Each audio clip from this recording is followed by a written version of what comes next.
Hello दोस्तों, आप सब कैसे हो। आज क्लास 12th की पॉलिटिकल साइंस का बच्चों बुक नंबर 2 चैप्टर नंबर 4 जिसका नाम है भारत के विदेश संबंध। इसके जितने सारे बच्चों इंपॉर्टेंट क्वेश्चन बनेंगे, सारे इंपॉर्टेंट क्वेश्चन को इस वीडियो में डिस्कस करेंगे। वीडियो को अंत तक बने रहे। पहला इंपॉर्टेंट जो क्वेश्चन बच्चों, विदेश नीति किसे कहते हैं, बहुत इंपॉर्टेंट है बच्चों। पहला जो क्वेश्चन है इसमें, विदेश नीति किसे कहते हैं।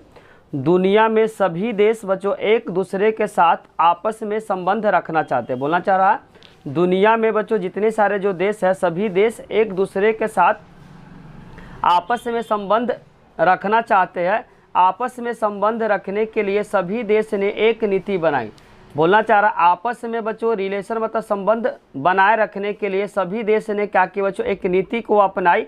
इसी को बोला जाता है बच्चों विदेश नीति। दुनिया में जितने सारे जो देश है एक दूसरे के साथ संबंध आपस में बनाए रखना चाहता, आपस में संबंध बनाए रखने के लिए जितने सारे जो देश है बच्चों एक नीति को बनाई, और इसी नीति को बोला जाता है बच्चों विदेश नीति कहा जाता है। नेक्स्ट पॉइंट, भारत के पहले बच्चों प्रधानमंत्री और साथ साथ विदेश मंत्री, अगर आपसे पेपर में पूछेगा भारत के प्रथम प्रधानमंत्री और विदेश मंत्री कौन थे, तो इसका आंसर हो जाएगा जवाहरलाल नेहरू थे। अगर आपसे पेपर में पूछेगा भारत के प्रथम प्रधानमंत्री और विदेश मंत्री कौन थे, तो इसका आंसर हो जाएगा जवाहरलाल नेहरू, और उन्हीं के द्वारा बच्चों विदेश नीति की रचना की गई। पहले अगर आपसे पेपर में पूछेगा भारत के प्रथम प्रधानमंत्री और विदेश मंत्री कौन थे, तो इसका आंसर हो जाएगा बच्चों जवाहरलाल नेहरू, और इन्हीं के द्वारा विदेश जो नीति है इनकी रचना की गई। भारत के प्रथम बच्चों आपको बताना है होम मिनिस्टर कौन था, इसका आंसर आपको कमेंट में बताना। भारत के प्रथम बच्चों होम मिनिस्टर कौन थे, गृह मंत्री कौन थे, इनका नाम आपको कमेंट में क्या करना है, बताना है। अब हम लोग स्टार्ट करें बच्चों, क्वेश्चन नंबर 2 को डिस्कस करेंगे। क्वेश्चन नंबर 2 में लिखा गया नेहरू की विदेश नीति के 3 उद्देश्य कौन कौन थे। नेहरू जी जो विदेश नीति को जो अपनाए थे उनका 3 उद्देश्य कौन कौन सा था। तो पहला उद्देश्य आपको ध्यान रखना, कठिन संघर्ष से प्राप्त बच्चों संप्रभुता को बना रखना। इतने मुश्किल से बच्चों जो आज़ादी मिली हुई है, इस आज़ादी को क्या करना, कायम रखना, उसको बोलते हैं बच्चों संप्रभुता। तो बोलना चाह रहा कठिन संघर्ष से बच्चों जो आज़ादी जो मिली हुई है उस आज़ादी को क्या करना, कायम रखना। क्षेत्रीय अखंडता को बनाए रखना। क्षेत्रीय अखंडता का मतलब कोई देश में तोड़ने की बात करे, अलग होने की बात करे, उसको क्या करना बच्चों, विरोध करना। क्षेत्रीय जो अखंडता को क्या करना, बनाए रखना। जितना बच्चों जो क्षेत्र जो मिला हुआ उस क्षेत्र को क्या करना, बनाए रखना। इसमें बच्चों क्षेत्रीय अखंडता को बनाए रखना, इसका मतलब है कि जितना जो क्षेत्र जो मिला हुआ आज़ादी के बाद, आज़ाद जब देश हुआ तो उस जितना जो क्षेत्र मिला हुआ उस क्षेत्र को क्या करना, बनाए रखना, मतलब क्षेत्रीय अखंडता को नहीं होने देना। इसका मतलब हुआ कि देश का कोई बंटवारा करने के लिए बोलेगा तो उसका क्या करना, विरोध करना।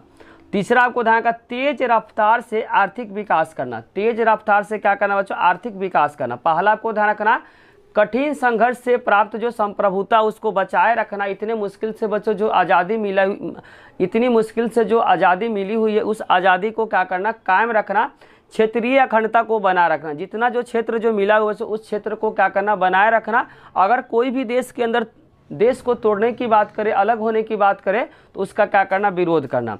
और तीसरा जो ध्यान रखना बच्चों विदेश नीति का, तेज रफ्तार से क्या करना, आर्थिक विकास करना। और नेक्स्ट पॉइंट है बच्चों, नेहरू जी इन उद्देश्यों को गुट निरपेक्ष की नीति अपनाकर हासिल करना चाहते थे। जो नेहरू जी जो थे बच्चों वह गुट निरपेक्ष की नीति अपनाकर हासिल करना चाहते थे। इसके बारे में थोड़ा सा बेसिक बातें बता देते बच्चों। जब सेकेंड वर्ल्ड वार खत्म हो गया, सेकेंड वर्ल्ड वार खत्म होने के बाद पूरा जो दुनिया था बच्चों 2 गुटों में बट गया था। शीत युद्ध के दौरान जो था बच्चों पूरे दुनिया 2 गुटों में बट गया था। एक जो गुट था बच्चों उसका नाम आप समझ सकते हैं अमेरिका था, दूसरा क्या था बच्चों, सोवियत संघ था। जो भी बच्चों अमेरिका को जो सपोर्ट करता था वह किस में चला गया, नाटो में शामिल हुआ, और जो भी बच्चों सोवियत संघ में जो शामिल होना चाहता वर्सा पैक्ट में शामिल हुआ। लेकिन भारत ने दोनों में से किसी को अपनाया नहीं। भारत ने तीसरा जो अपनाया बच्चों गुट निरपेक्ष, दोनों ग्रुपों में शामिल नहीं हुआ, उसी को बोला गया बच्चों गुट निरपेक्ष। नेक्स्ट क्वेश्चन बच्चों, क्वेश्चन नंबर 3 जिसमें लिखा हुआ गुट निरपेक्षता की नीति क्या है। जो बच्चे समझाया वही बात इसमें लिखा हुआ, आपको ध्यान से क्या करना, आंसर को समझना, क्योंकि क्वेश्चन बच्चों पेपर के लिए बहुत इंपॉर्टेंट है। द्वितीय विश्व युद्ध खत्म होने के बाद बच्चों जो सेकेंड वर्ल्ड वार जो चला था 1939 से लेकर 1945 तक चला था। सेकेंड वर्ल्ड वार जो चला था बच्चों 1939 से लेकर 1945 तक चला था। वही बात लिखना, द्वितीय विश्व युद्ध के ख़त्म होने के बाद शीत युद्ध का दौर चला। शीत युद्ध का दौर अगर आपसे पेपर पूछेगा 1945 से लेकर कब तक चला था बच्चों, 1991 तक चला था। इसको भी आपको क्या करना, याद करना। शीत युद्ध का दौर शुरू हो गया। यह शीत युद्ध अमेरिका, आपको ध्यान रखना, अमेरिका और सोवियत जो संघ है बच्चों, दो खेमों में बट गया। पहला आपको ध्यान रखना, द्वितीय विश्व युद्ध खत्म होने के बाद शीत युद्ध का दौर शुरू हो गया। शीत युद्ध के दौरान बच्चों अमेरिका और सोवियत जो संघ था दो खेमों में बट गया। उस वक्त दुनिया के किसी भी देश के पास सिर्फ दो ऑप्शन था। विकल्प का मतलब ऑप्शन हो गया। उस समय बच्चों, उस वक्त दुनिया के किसी भी जो देश के पास सिर्फ दो विकल्प था, या तो अमेरिका के साथ जाओ या सोवियत संघ के साथ जाओ। बोलना चाह रहा उस समय जितने सारे जो देश था बच्चों, सभी देश के पास दो ही ऑप्शन था, या तो अमेरिका के गुट में शामिल हो जाओ और नहीं तो क्या हो जाए बच्चों, सोवियत संघ के गुट में शामिल हो जाए। सभी देश के पास बच्चों दो ही विकल्प था। नेक्स्ट पॉइंट बच्चों, भारत ने तीसरा रास्ता गुटनिरपेक्ष की नीति अपनाया। भारत ने बच्चों दोनों रास्ता को छोड़ दिया, एक तीसरा रास्ता बच्चों गुटनिरपेक्ष की नीति अपनाई। इसमें दो उद्देश्य की प्राप्ति हुई। इसके वजह से बच्चों गुटनिरपेक्ष को अपनाने से जो नेहरू जी का बच्चों दो उद्देश्य क्या हो गया, प्राप्त हो गया। आज़ादी के बाद पहला उद्देश्य, आज़ादी के बाद भारत अपनी संप्रभुता को बचाए रखना। इतने मुश्किल से बच्चों जो आज़ादी मिला है, आज़ादी जो मिली हुई है, उस आज़ादी को क्या करना, कायम रखना। इसके अलावा आर्थिक तथा सामाजिक विकास को लक्ष्य को प्राप्त करना। इसके अलावा बच्चों प्रथम जो लक्ष्य था वह लक्ष्य क्या था बच्चों, इतने मुश्किल से जो आज़ादी मिली है उस आज़ादी को क्या करना, कायम रखना। दूसरा जो था आर्थिक तथा सामाजिक जो लक्ष्य को क्या करे, आर्थिक तथा सामाजिक जो विकास का लक्ष्य को क्या करे, प्राप्त करे। आर्थिक तथा जो सामाजिक जो विकास का लक्ष्य को क्या करे, प्राप्त करे। नेक्स्ट पॉइंट बच्चों एमसीक्यू के लिए पॉइंट बहुत इंपॉर्टेंट है, इसको क्या करें, स्टार लगाएं, जिसमें लिखा हुआ नेताजी सुभाष चंद्र बोस ने दूसरे विश्व युद्ध के दौरान इंडियन नेशनल आर्मी, जिसको बोलते हैं आईएनए, का गठन किया। सुभाष चंद्र बोस ने बच्चों द्वितीय विश्व युद्ध के दौरान आईएनए का गठन किया। आईएनए का अगर फुल फॉर्म पूछेगा तो इंडियन नेशनल आर्मी का गठन किसके द्वारा हुआ था बच्चों, तो इसका आंसर हो जाएगा नेताजी सुभाष चंद्र बोस। इन्होंने बच्चों एक नारा दिया था, नारा आपको ध्यान रखना, दिल्ली चलो। पूछेगा पेपर में, दिल्ली चलो का नारा किसने दिया, दिल्ली चलो का नारा किसने दिया, तो इसका आंसर हो जाएगा बच्चों नेताजी सुभाष चंद्र बोस ने दिए थे।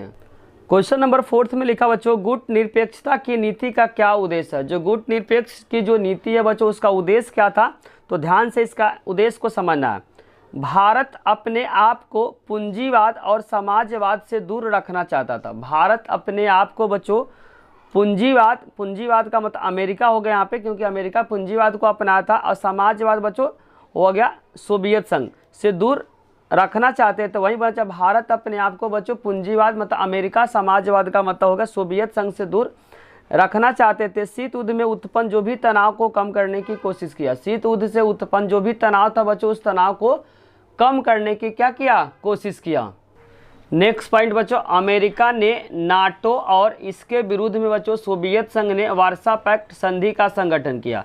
नाटो का अगर स्थापना आपसे पेपर में पूछेगा बच्चों 1949 में किया था। 1949 में बच्चों अमेरिका ने नाटो का स्थापना किया था, जबकि सोवियत संघ ने बच्चों वार्सा पैक्ट का जो स्थापना किया था 1955 में किया था। दोनों डेट को आपको क्या करना, याद रखना है। अमेरिका ने बच्चों नाटो का जो स्थापना किया था 1949 में, इसी के विरुद्ध में बच्चों सोवियत संघ ने वार्सा पैक्ट जो कि 1955 में क्या किया था, संगठन बनाया था। भारत ने दोनों के विरुद्ध गुट निरपेक्षता की नीति अपनाई, जिसके वजह से दोनों गुटों का क्या किया, भारत ने विरोध किया। दोनों गुटों का मतलब हो गया बच्चों अमेरिका के साथ साथ बच्चों सोवियत संघ का क्या किया, भारत ने विरोध किया। यह पॉइंट बच्चों एमसीक्यू के लिए बहुत इंपॉर्टेंट है। यह जो पॉइंट जो बता रहा बच्चों एमसीक्यू के लिए बहुत इंपॉर्टेंट है।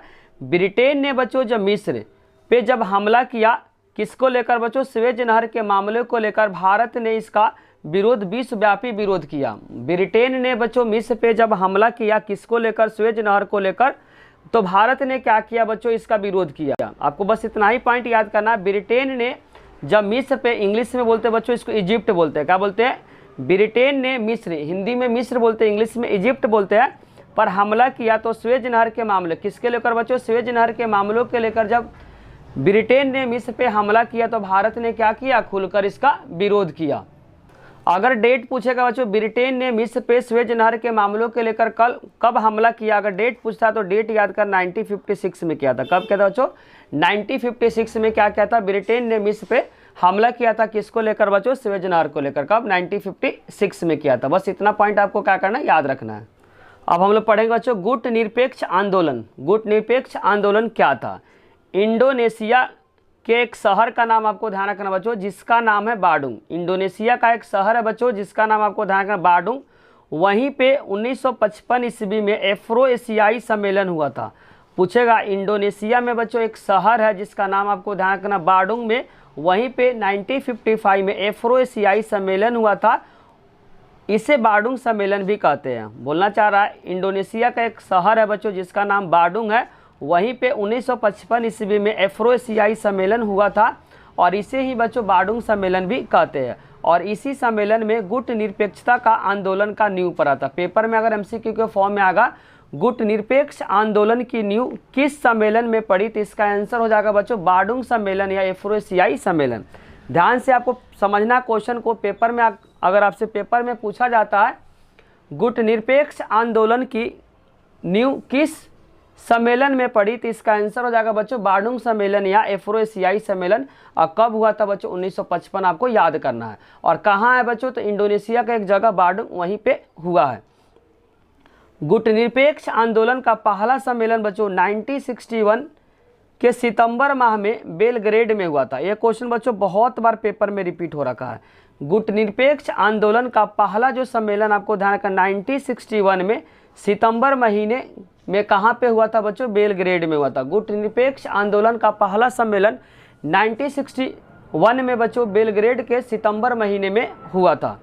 इस आंदोलन की स्थापना में सबसे बड़ी अगर भूमिका पूछेगा तो बच्चों नेहरू जी की थी।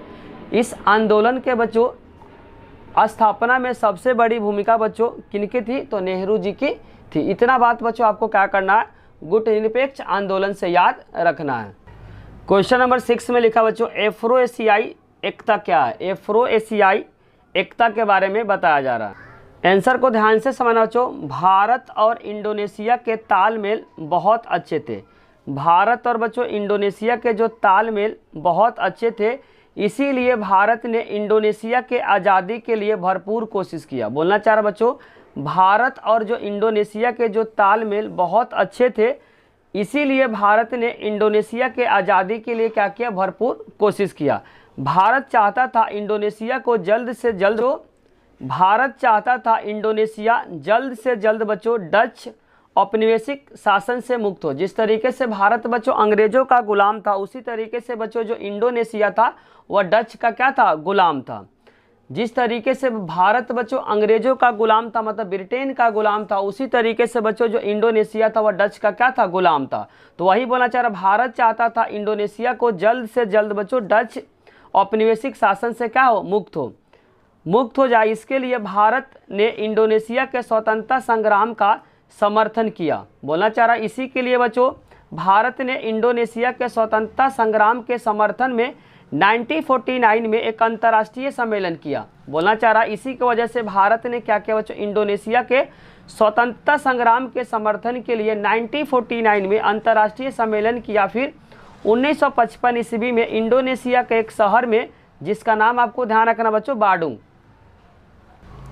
इंडोनेशिया का एक शहर जिसका नाम आपको ध्यान रखना बच्चों बाडुंग था, वहीं पे एफ्रो एशियाई सम्मेलन हुआ था। वहीं पे क्या हुआ था बच्चों? एफ्रो एशियाई सम्मेलन हुआ था। इस सम्मेलन को बच्चों बाडुंग सम्मेलन भी कहा जाता, क्योंकि बच्चों बाडुंग जगह था, उस जगह पे हुआ था सम्मेलन, इसीलिए सम्मेलन का नाम भी बच्चों बाडुंग सम्मेलन कहा गया।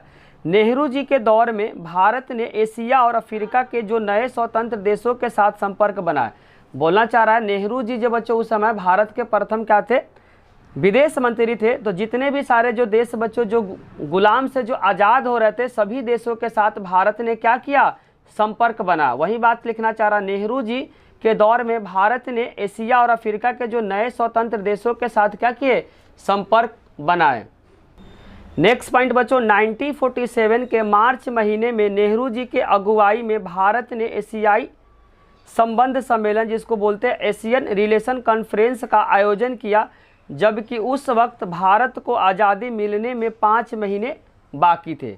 बोलना चाह रहा 1947 के मार्च महीने में नेहरू जी के अगुवाई में, मतलब नेहरू जी के नेतृत्व में भारत ने एशियाई संबंध सम्मेलन, जिसको बोलते हैं एशियन रिलेशन कॉन्फ्रेंस, का आयोजन किया, जबकि उस वक्त भारत को आज़ादी मिलने में 5 महीने बाकी थे। इतने सारे बच्चों पॉइंट आपको अफ्रो एशियाई एकता में क्या करना है, याद रखना है।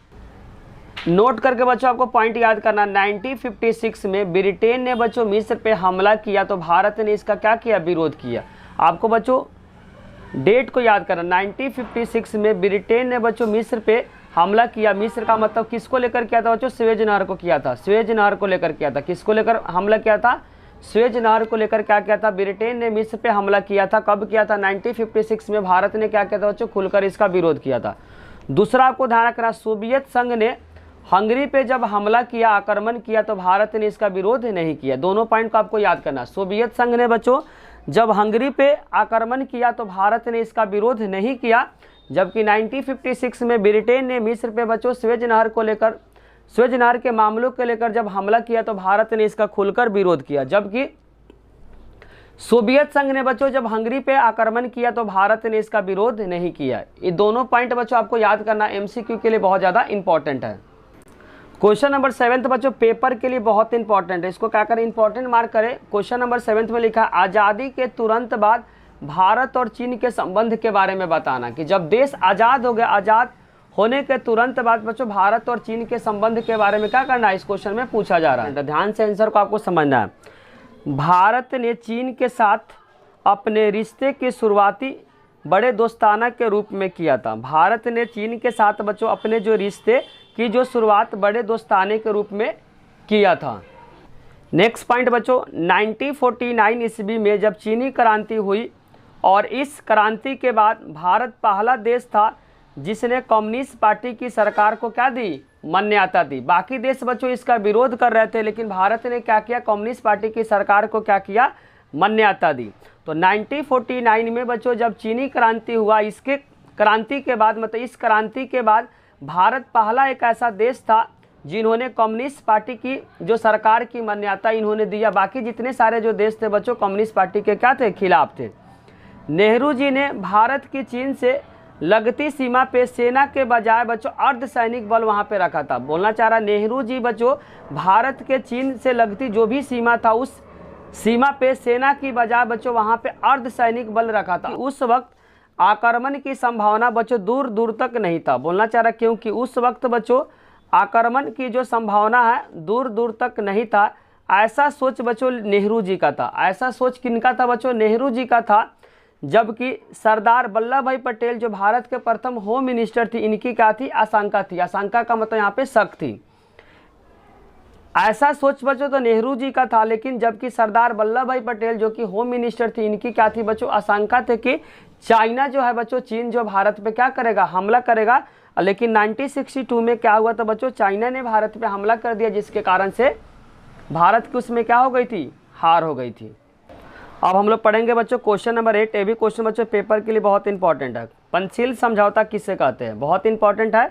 पंचशील समझौता जो हुआ था बच्चों 29 अप्रैल 1954 को हुआ था। अगर पूछेगा पेपर में पंचशील समझौता बच्चों कब हुआ था, 29 अप्रैल 1954 को हुआ था, भारत और चीन के बीच हुआ था। पूछेगा पंचशील समझौता बच्चों किन दो देशों के बीच हुआ था, तो भारत और चीन के बीच हुआ था। कब हुआ था, 29 अप्रैल 1954 को हुआ था।